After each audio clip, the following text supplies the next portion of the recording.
Opa, e aí, tudo bem com você? Você já reparou que quando fazemos uma viagem, a gente costuma aproveitar muito para observar detalhes que nem são tão importantes assim? Você para para observar a rua, olha para as janelas, observa a decoração da sorveteria e parece que o seu olhar descansado consegue pairar sobre cada detalhezinho. Mas aí volta para a rotina e você não consegue permanecer com esse mesmo olhar. Você tem metas para cumprir, lugares para chegar e prazos de atividades que cobram a sua agilidade. É tão estranho pensar que na verdade toda essa pressão existe internamente e que a gente não precisa carregar isso para sempre, porque o nosso corpo não foi programado para viver em constante ansiedade. E é interessante perceber que a Bíblia já nos alertava sobre isso quando diz lá em Provérbios capítulo 14, versículo 30, coração em paz dá vida ao corpo. Quando a nossa mente encontra descanso em Deus, até a nossa forma de viver muda. A maneira como a gente reage às coisas demonstra muito sobre o que temos dentro do nosso coração. Já sentiu que às vezes parece que você não tem controle de nada? Mas na verdade, você tem sim controle do seu olhar. Isso é muito poderoso. Existe um versículo lá em Mateus capítulo 6, versículo 22 que diz que seus olhos são como uma lâmpada que ilumina todo o corpo.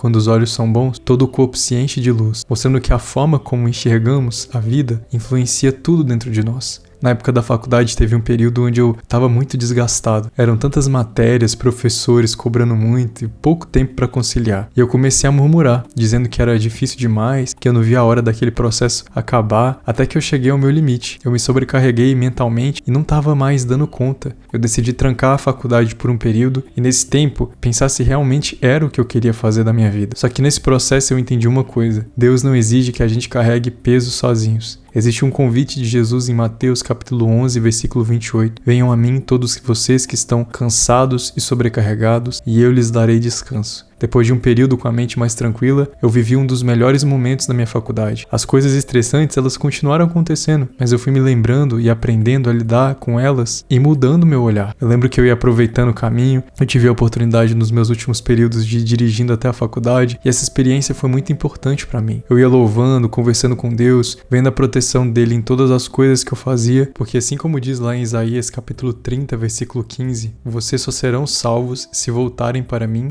e em mim descansarem. Na tranquilidade e na confiança está a sua força, mas vocês não quiseram saber. Porque às vezes a gente acha que a força é viver acelerado, fazendo muitas coisas ao mesmo tempo. Mas muitas vezes a verdadeira força está em descansar em Deus. E eu posso te afirmar que esse período fortaleceu bastante a minha fé. Eu não sei qual momento da sua vida você se encontra, talvez você esteja em um ambiente que exige demais de você e isso acaba te estressando, mas o que eu gostaria que você entendesse é que o seu olhar pode ser moldado e que você pode confiar e se permitir ser guiado por Deus. Acredite, não é fácil, mas é melhor se esforçar para ter paz do que viver na negatividade e acabar atraindo coisas ruins. Em Isaías capítulo 26, versículo 3 diz: Tu guardarás em perfeita paz todos que em ti confiam, aqueles cujos propósitos estão firmes em ti. Enxergue a sua vida como uma grande oportunidade de fazer as coisas darem certo. Eu posso te dar um spoiler? Com Cristo já deu certo, porque Filipenses capítulo 4, versículo 13 diz: Tudo posso naquele que me fortalece. E Romanos capítulo 8, versículo 37 declara que em todas essas coisas somos mais que vencedores por meio daquele que nos amou. Você recebe essa mensagem para você, amém? Ore comigo. Senhor Deus, meu Pai, muito obrigado por nos fazer vitoriosos em Cristo Jesus. Muito obrigado por nos fortalecer e principalmente por mudar o nosso olhar. Assim, quando nós encontramos o Senhor lança fora toda a nossa maneira de viver, todo o olhar errado, todas as coisas erradas que estavam dentro de nós e começa a nos moldar para sermos mais parecidos com Cristo. E nós agradecemos por isso e pedimos para que o Senhor continue renovando os nossos olhos, para que a gente possa turistar na nossa própria cidade, na nossa própria casa, aproveitar todos os cômodos, todas as oportunidades que o Senhor tem nos dado com muita gratidão, Senhor. Preencha o nosso coração com a gratidão para que a gente possa se aproximar a cada vez mais de Ti. Retira, Senhor, do nosso coração toda murmuração, toda angústia e todo o estresse, que a gente venha descansar nas Tuas promessas e começar a confiar mais que o Senhor tem guiado os nossos caminhos. Em nome de Jesus, amém. Que seu dia seja incrível assim como você é. Eu te espero amanhã para orarmos juntos. Que Deus te abençoe.